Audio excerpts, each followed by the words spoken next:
you go, whatever it is, whether it is stem cell research or how to make better cars, or cars that run on hydrogen, zero pollution, so on and so forth. Billions and billions of dollars are being consumed in research, and space is another big thing. Defense is another thing. And then you wonder, a person who has this perception, as they call it, yaha pashyati saha pashyati. If you have the capacity to see, you wonder, says, all this effort and money and lives of thousands of people are going into research of the world, which itself is an illusion. When are you going to look beyond to reality? And a person who has this awakening within, a person who understands that this fantastic world is nothing but a prison, and that someday you have to break free from this prison. If you have this awakening within you, by God, you'll reach there. There are children who've had it. Shankaracharya was 8 or 7, I think, when he took sannyas and went away. There was Nachiketas, a child who went to Lord Yama looking for Brahma Vidya. There was Prahlada, who stood his ground and stood up against his father, who was a demon, but a powerful demon. There was Dhruva, who single-mindedly pursued realization till he got there. And there are the rest of us, as they call it, the rich and the famous, who yawn when somebody speaks of the higher power. So, who is superior, who's inferior, who's got the vision, who is blind, is something that you have to figure out. And anyone who understands the futility of the world cannot be content with the world. As Ramakrishna Paramahamsa said, this black market value that you have for the world, you must understand that everything in the world is worth, inherent value of it is just zero. Why is it zero? Because it comes only to go. The best and the worst of things come only to go away. And if you hang on to it, if you're foolish enough to hang on to any aspect of the world as if it were permanent, you're only signing yourself up for a great deal of sorrow, which you get. So the only way of gaining happiness is to shift your focus from the changing, ephemeral, fleeting things of the world to the permanent aspect, the foundation of the entire universe. Just shift your focus and continue to live like anybody else. Then you will enjoy life to the fullest. You'll be happy, you'll be unaffected, you'll be independent. And in the end, this body, mind, and intellect which has been given to us to use and transcend, we are abusing them and getting stuck to the body, mind, and intellect, not moving beyond it.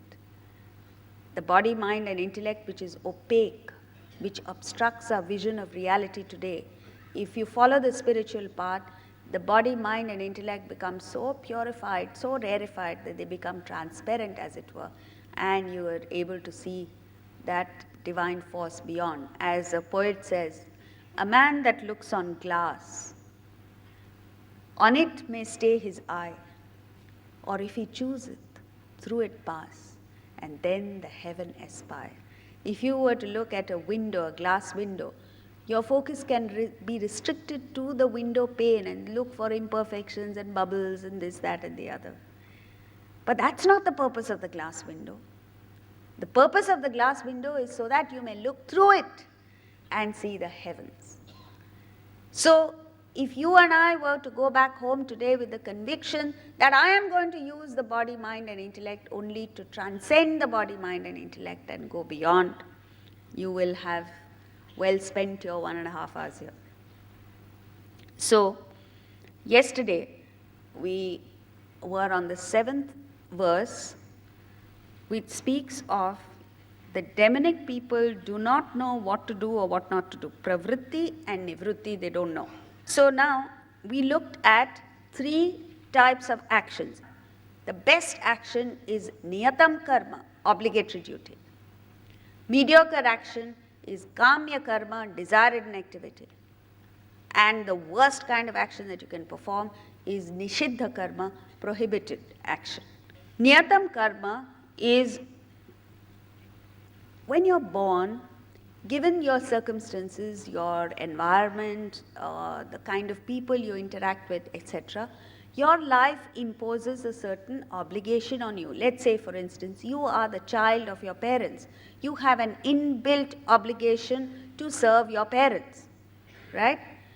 You're a member of a family. You have an obligation towards your family members, whether you like them or not. This is the thing about the obligation.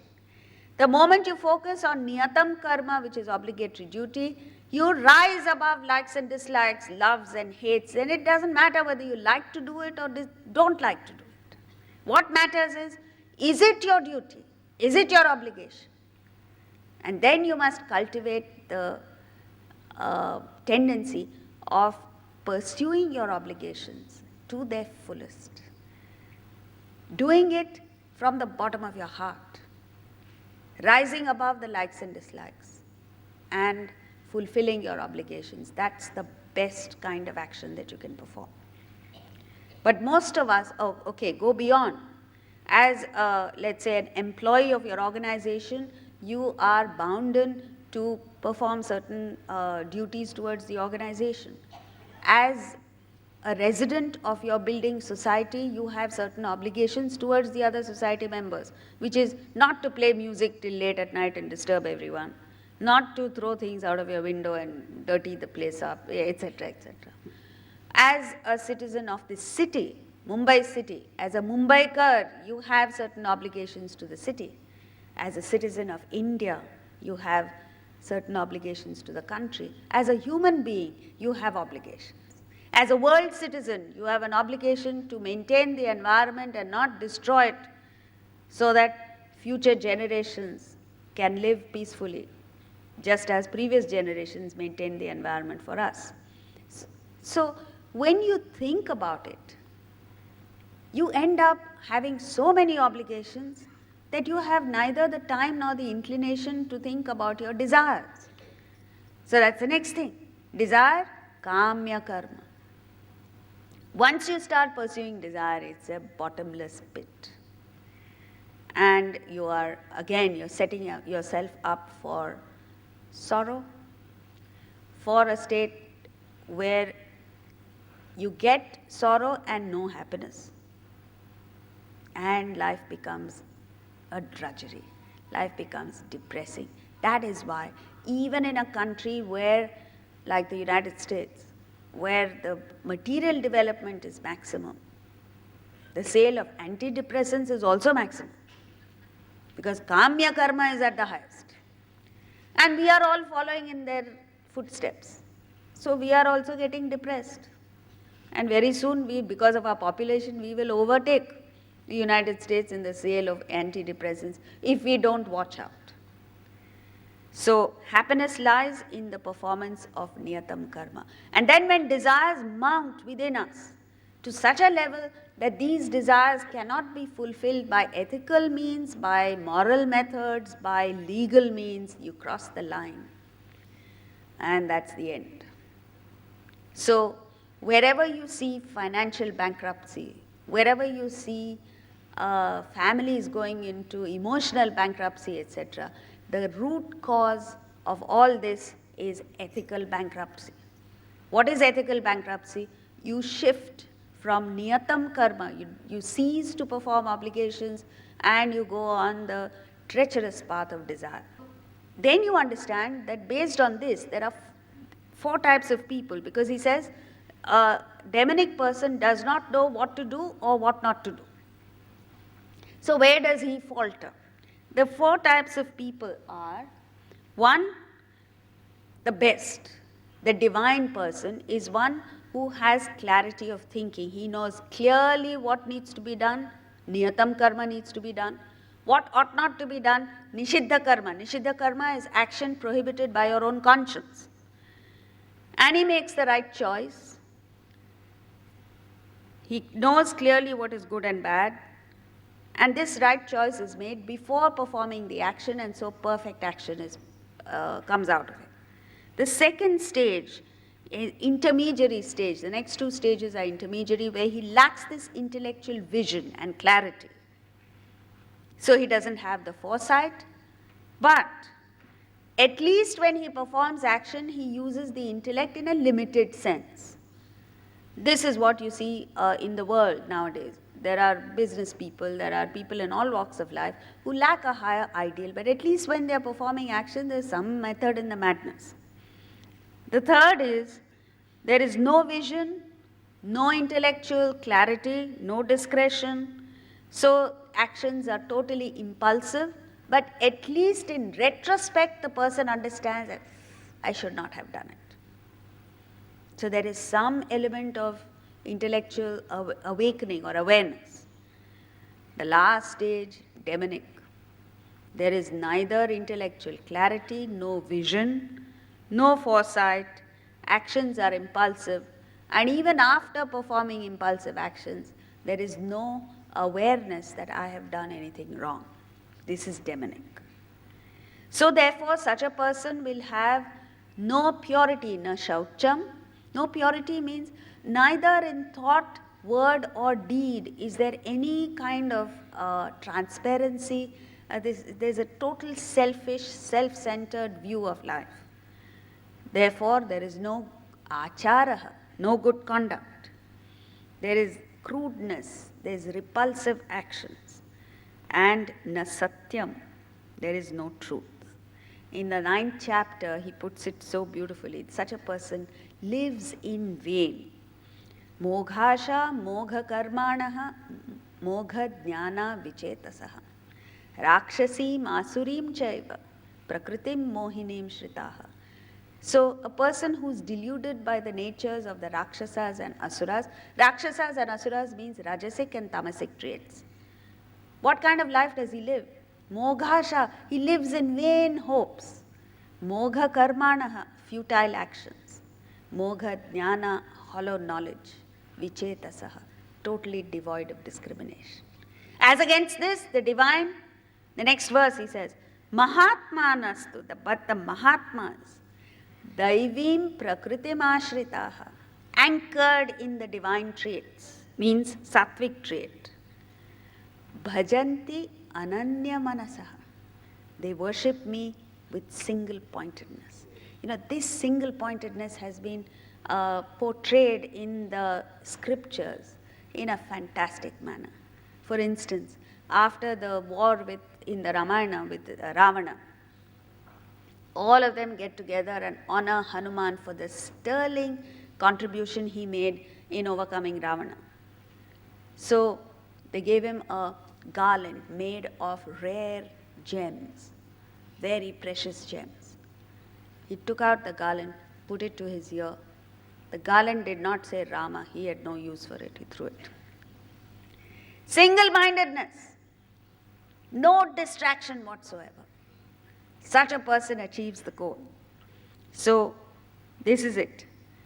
And the take-home points for yesterday were, because we didn't have time, we didn't see it. It says, to understand that happiness is within, that less is more.